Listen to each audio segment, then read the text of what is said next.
معرفت مومنٹس کے ناظرین السلام علیکم۔ امید ہے کہ آپ سب لوگ خیریت سے ہوں گے۔ طبرانی نے معجم اوسط میں حضرت ابو ہریرہ رضی اللہ تعالیٰ عنہ سے روایت کیا ہے کہ حضور صلی اللہ علیہ وسلم نے فرمایا ہے، جس شخص کو اللہ تعالیٰ کوئی نعمت عطا فرمائے اس کو چاہیے کہ اس کا شکر زیادہ سے زیادہ ادا کرے، اور جس کی گناہ زیادہ ہو اس کو چاہیے کہ استغفار کرے، اور جس پر رزق کی تنگی ہو تو اس کو چاہیے کہ لا حول ولا قوت الا باللہ بکثرت پڑا کرے۔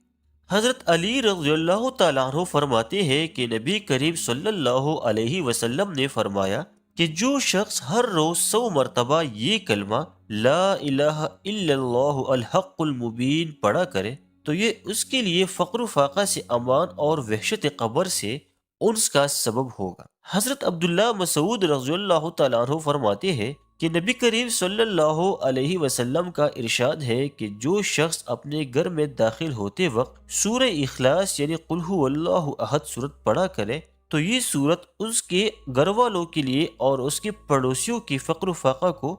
دور کر دے گی۔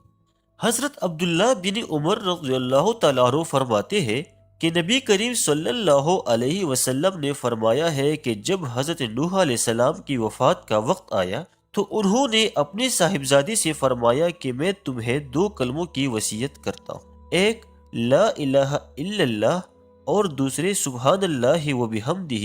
کیونکہ یہ دونوں کلمے ہر چیز کی نماز ہے اور انہی کی وجہ سے ہر شے کو رزق دیا جاتا ہے۔ حضرت جابر بن عبداللہ رضی اللہ تعالیٰ عنہ فرماتے ہیں کہ رسول اللہ صلی اللہ علیہ وسلم نے فرمایا ہے کہ تم کو وہ چیز بتلاتا ہوں کہ جس کی وصیت حضرت نوح علیہ السلام نے اپنے بیٹے کو کی تھی، اور وہ کلمہ ہے سبحان اللہ و بحمدہ، کیونکہ تمام مخلوق یہ کلمہ پڑھتی ہے اور اسی کی وجہ سے ان کو رزق دیا جاتا ہے۔